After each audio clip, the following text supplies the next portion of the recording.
spelling, we were talking about the IRS and tying back to the Theta token, right? Our ownership stake has, 10,000%. And so big money, big problems, right? As far as the whole tax situation. And we've talked before about the illegitimacy of not only the central bank system, but the taxing, mafia. And as it pertains to crypto, this is just like a major discussion point in 2021, because, it wasn't that long ago they tried to pop the Bitcoin bubble. Right. Okay. Why would they do that? Okay. They've tried to pop it. Now Bitcoin's at almost $60,000 as Hologram Joe and even Hologram Trump, right? Were printing trillions of dollars for quote unquote COVID relief. And it's like, please, no more relief. I don't need any more relief. Your relief is about to give me a lethal dose of hyperinflation. So I kicked off that video saying, well, maybe the run of the cryptos is a reflection of the M1 monetary inflation that's happening, the runaway derivatives bubble that how is it not burst already? Maybe, I don't know. But so back to spelling, the IRS, I dropped this link somewhere. I'm trying to find it. About the IRS's not only position on cryptocurrency, but they actually announced Operation Hidden Treasure. And this is more Stasi state shenanigans, and now it's about micro financial scrutiny. Operation Hidden Treasure is here. If you have unreported crypto, get legal advice. And they're hiring a bunch of so-called cryptocurrency forensic experts who are going, looking for taxable monies that they are not getting paid for. And this includes, of course, harassing and coercing, the exchanges such as Coinbase, who didn't used to have to say anything to the IRS, but now they have, reporting requirements, I think over a certain amount annually per year, but it's all valued in dollars. And so when you read into this, the words are the most important part. What is taxable, what is not. But the words are increasingly blurred because of what's come to market, cryptocurrency. And I try to read some of their publications. I say try to, because usually when you read something, you want to comprehensively understand it, but they make it impossible because they contradict themselves. So they talk about, they refer to things like Bitcoin, Ethereum as virtual currencies, which is a debatable subject in the crypto space, right? But then they go on to say, well, but it's property to be treated the same as stocks, real estate, etc. Okay. They say that as, because the presumption is, oh, well, those things are of course taxable, but why aren't people asking questions about that as well? Like, so when, they even say trading cryptocurrency, one for the other, creates a taxable event, even if they don't go into dollars. Sir. And so it's literally, we're a part of every barter. We're a part of every transaction. And it's through this, I think, spelling, words of art, that they have to sort of cast the wool over people's eyes. And we're paying an enormous sum for it. If you look into medieval Europe, at least according to the official narrative about it, the serfs, the feudal, population had to pay 10% of their production. And there were revolts over said impositions of taxation. And at the same time, they got an enormous quantity of land, compared to what many people are living in today. They got to live with their families and were an agrarian society, so they were raising chickens, living a pretty, hardworking, but compared to what people are eating today in the food deserts, Right. Cheetos and whatnot, it was a preferable situation. And then you look at the taxation, 10%. I would give anything if it was just 10%, but it's 40% on every dollar plus some arbitrary calculation. If I take those already taxed dollars, put it into an asset which appreciates in terms of dollars, but if they're even saying if you don't sell it, if you trade it for one or the other, they assign a dollar value to it, and therefore there's a gain realized. Even if you give, okay, so there's a gift tax. Have you heard of the gift tax? Oh yeah. So anything over $10,000 that you give, you're supposed to fill out a form and send it in, and it's like, why weren't we fully educated by the public school system, which is paid for through taxes, about all of this stuff and explain to us? We have to go figure it out. Oh, you got to hire a professional. But if you talk to most professionals, they don't read all of the publications and the defined terms No. in the IRS Internal Revenue Code, which is thousands of tomes. It's a spell casting book. Going back to It's a spell book. It's a spell book. They're just manipulating the English language to such an extent that their admiralty nomenclature is all-encompassing. They can steer it just like a massive frigate on the ocean, which is where all this stuff comes from, like currency. The fact that they're talking about it in admiralty terms, cryptocurrency. That's what it's been sort of dubbed, but that is not even necessarily an accurate classification. It's just their terminology that they wish to paper over that which they want to control. How come they get to create the, if you don't speak English, you get a translator in court. Right. Like, why can't I call it a cyber vehicle? Right. But like, if you ask them how much you owe, they can't tell you. Right. You report it. Right. They hide behind this veil of voluntary compliance. That's another spell cast. Sure. Voluntary compliance. That's a contradiction of terms. Right. Okay. And right. Is it voluntary if I volunteer not to do it? But if you talk to anybody, you're threatened with force for not doing that, for not voluntarily complying. So it's not voluntary; it's mandatory voluntary compliance. Right. We're going to mandate that you volunteer yourself for this.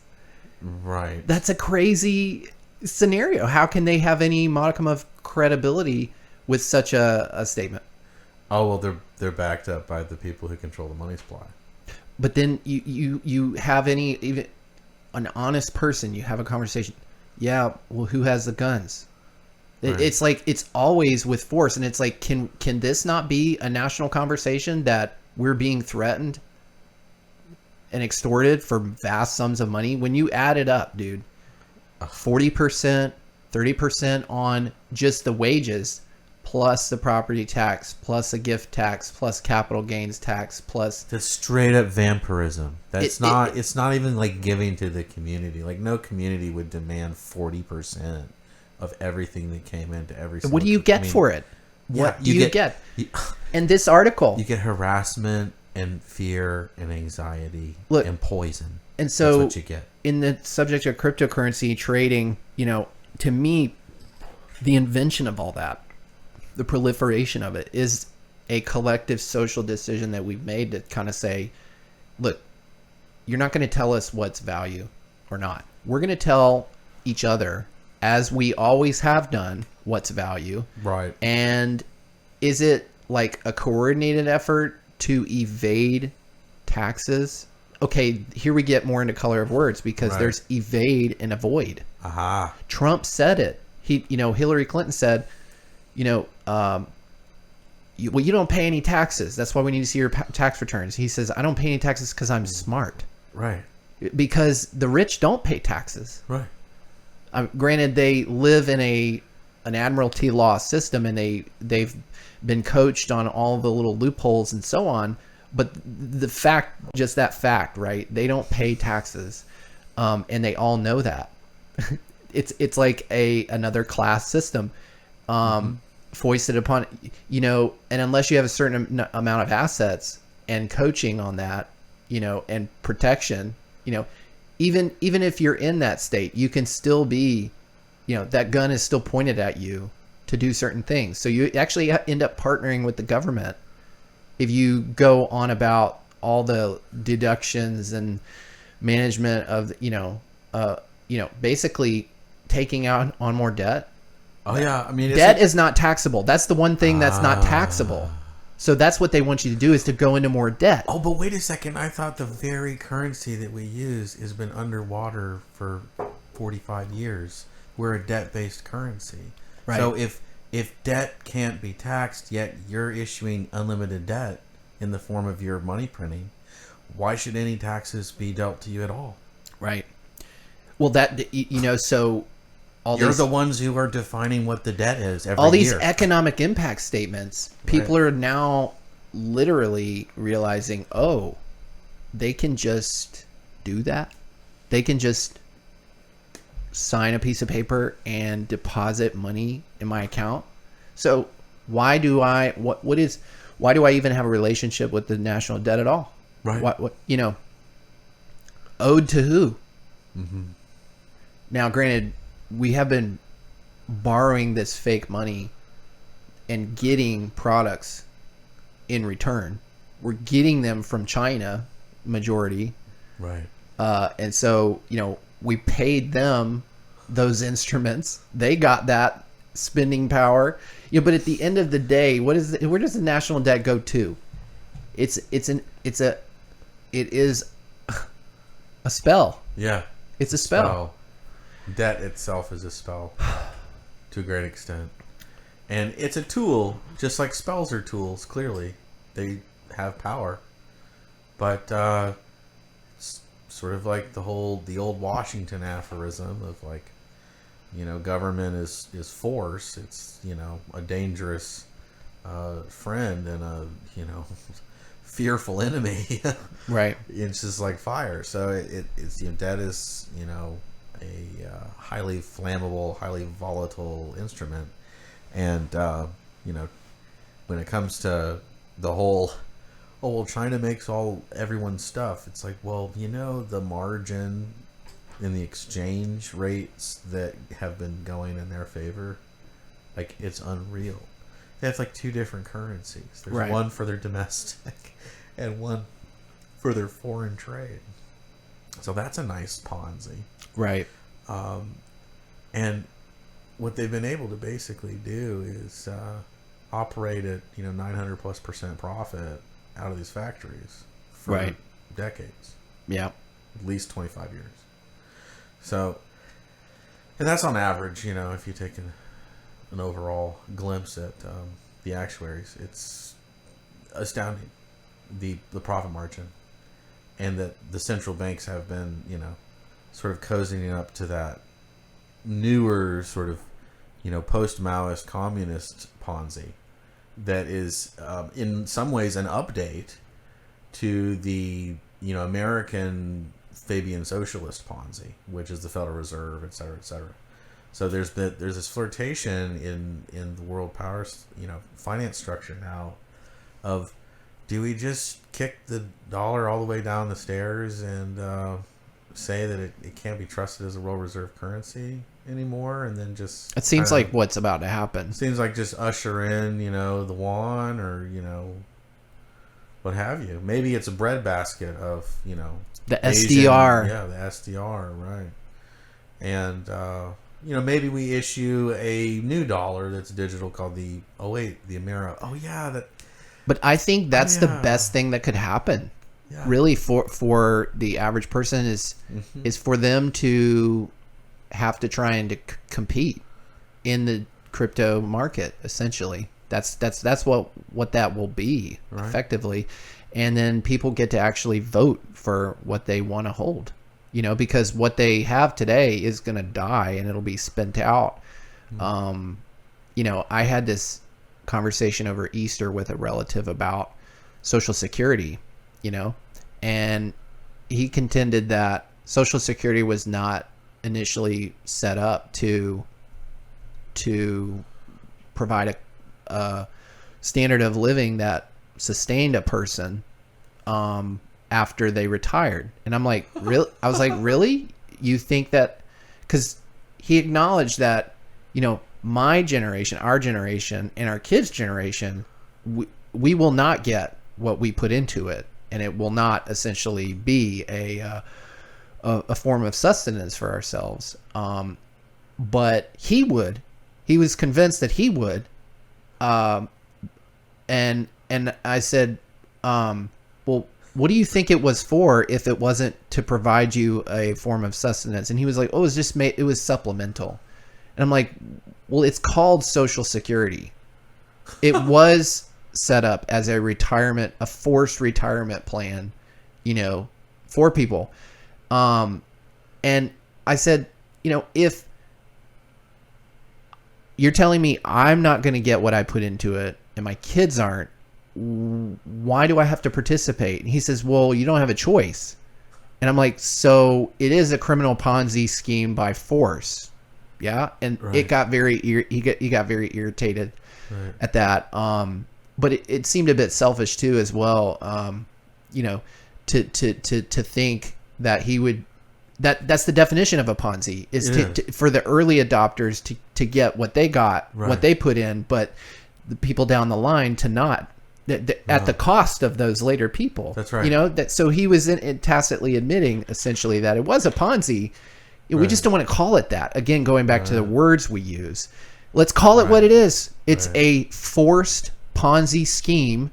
Right. The scheme is you have no choice, and if you don't like it, you've got a gun pointed at you to base. At the same time, he acknowledged it was a tax. It is a tax. For what?